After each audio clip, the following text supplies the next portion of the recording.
Hello बच्चों।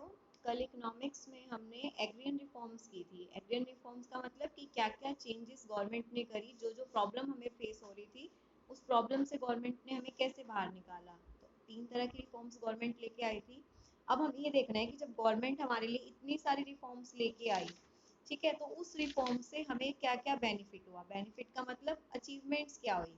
इस reform को मैंने आपको बताया था ना, हम क्या बोला था, क्या हमने नाम दिया था, ग्रीन रेवोल्यूशन। अगर एसएस में आपने पढ़ा हो, हरित क्रांति के नाम से ये चीज आई थी।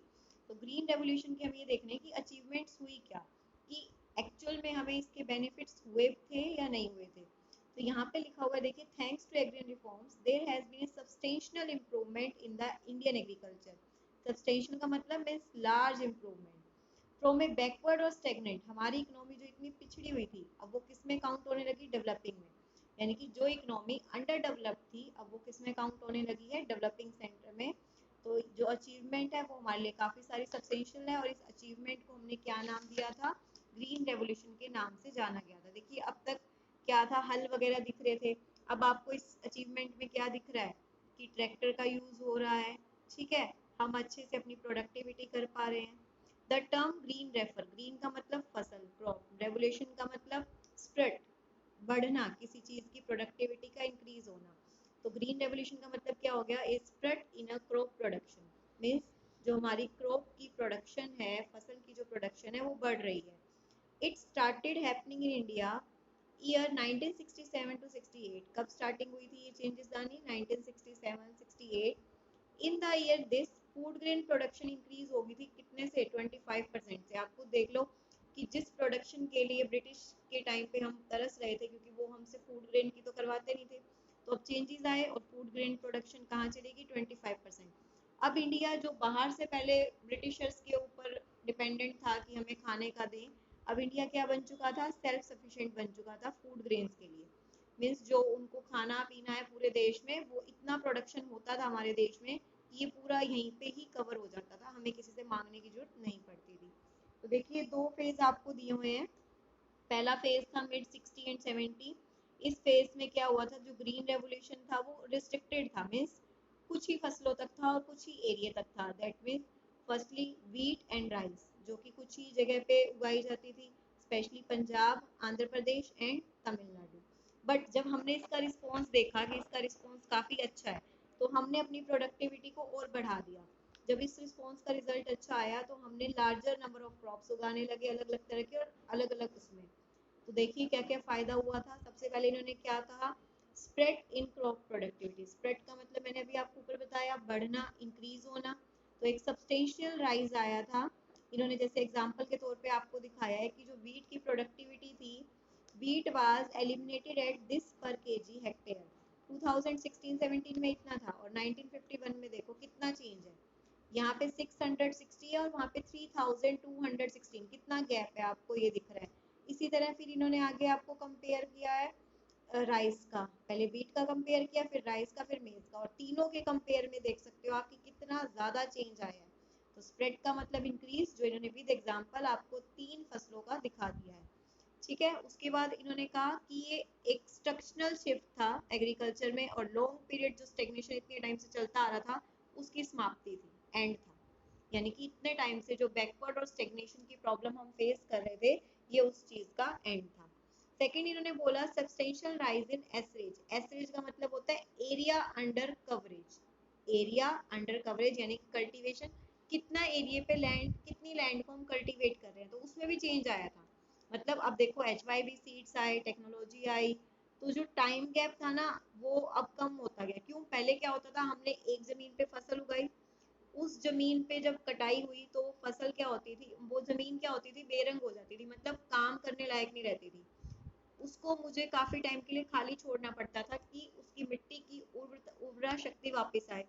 पर अब क्या हुआ, टेक्नोलॉजिकल रिफॉर्म्स आई, जिसमें क्या है, सीड्स आ गए हैं, आपके फर्टिलाइजर आ गए, ये सब चीजें हम मिट्टी में डाल के उस मिट्टी को दोबारा से उपजाऊ बना सकते हैं। अब वो क्या हुआ, जो इतने टाइम जमीन को खाली छोड़ना पड़ता था, अब वो हमें खाली नहीं छोड़ना पड़ रहा। तो टाइम गैप कम हो गया ना, कि जमीन को खाली ना छोड़ना पड़े, तो फिर ज्यादा एरिया कल्टीवेट हो पा रहा है, यानी कि सेम जमीन हम बार बार कल्टीवेट कर पा रहे हैं। तो फर्टिलाइजर्स का हमने यूज किया, तो जो एलिमिनेट कर दिया नीड ऑफ फैलोइंग। फैलोइंग मीन्स जो हम खाली छोड़ते थे उस जमीन को दोबारा उपजाऊ बनाने के लिए। डबल क्रॉपिंग पॉसिबल हो गई है, एक ही जमीन पे हम दो दो तरह की फसलें उगा रहे हैं। तो यहाँ पे आपको दिखाया हुआ है कि पहले 13 हेक्टेयर था, अब कितना है 19 हेक्टेयर है। Practice of living land as uncultivated some time, ठीक है। हम क्या फैलोइंग, अभी मैंने आपको ऊपर बताया ना क्या होता है इस वर्ड का मतलब, कि एक बार फसल उगी, फसल काट दी, अब जमीन क्या हो गई, मतलब मिट्टी की उपजा शक्ति खत्म हो गई, तो कुछ टाइम के लिए उसको खाली छोड़ देना ताकि उसकी फर्टिलिटी वापस आ जाए। तो फॉलोइंग एक प्रोसेस होती थी जिसके द्वारा अब उन्होंने क्या किया, एक पहले होता था कि खाली छोड़ देते थे, अब तो टेक्नोलॉजी यूज करने लग गए हैं। Shift from subsistence farming to commercial, ये वर्ड तो हम स्टार्टिंग से पढ़ के आ रहे हैं। सब्सिस्टेंस मतलब पहले वो इतना ही उगाते थे कि अपनी फैमिली की नीड्स को पूरा कर सके। कमर्शियल, अब वो मार्केट में सेल पर्पज से भी ग्रो करने लगे हैं। तो आउटपुट इंक्रीज हुआ तो मार्केट जनरेटेबल सरप्लस भी उनके पास बचने लगा, मार्केट में बेचने लगे वो अपने गुड्स को। तो कमर्शियल फार्मिंग के लिए भी एक, और जो इकोनॉमी के लिए ग्रोथ एंड डेवलपमेंट का साइन है। उसके बाद क्या है, change in farmer outlook. Obvious सी बात है, हम कन्वेंशनल से कहाँ पे आ गए हैं, मॉडर्न आउटलुक पे आ गए हैं। कमर्शियलाइजेशन के कारण क्या हुआ, अब फार्मर्स सिर्फ सब्सिस्टेंस पर्पज से नहीं करने लगे, पैसा भी कमाने लगे हैं, ठीक है। सेल्फ सफिशिएंसी होने लगी है फूड ग्रेन में। जब एसरेज बढ़ चुका है, एरिया बढ़ चुका है, तो हमारे पास अब इतना बफर स्टॉक है कि हम फ्यूचर के लिए भी स्टॉक करके अपने गुड्स को रख सकते हैं, हमें किसी और से मांगने की जरूरत नहीं है। तो इन्होंने क्या बोला देखिए, These stock are used during the period of low farm supplies। अब देखो जो हमने स्टॉक करके रखा है गुड्स को, तो उसको हम कब यूज कर सकते हैं, अगर मानो कोई सिचुएशन ऐसी आती है जब हमारी प्रोडक्टिविटी ज्यादा नहीं होती, तो उसको हम वहां से कर सकते हैं। तो इंडिया अब क्या बन चुका था, सेल्फ सफिशिएंट बन चुका था। तो ये अचीवमेंट थी। बट देखो अगर हम कोई चीज अचीव करते हैं ना, तो उसके साथ साथ हमें कुछ ना कुछ हानियां भी, कुछ लूप होल्स रह जाते हैं, हर चीज तो बिल्कुल परफेक्ट नहीं होती। तो इन्होंने कहा gains of green revolution significant तो थे पर सफिशिएंट नहीं थे, यानी कि फायदेमंद तो थे पर अभी भी वो जरूरत पूरी नहीं हुई जो हम चाहते थे। तो क्या क्या कमियां रही ग्रीन रेवोल्यूशन में वो देखेंगे।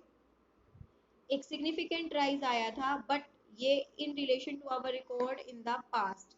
वो सिग्निफिकेंट राइज किससे कंपेयर में आया था, पास्ट के कंपेयर में आया था। बट अगर हम दूसरे डेवलप नेशन से कंपेयर करें तो अभी भी हम पीछे हैं।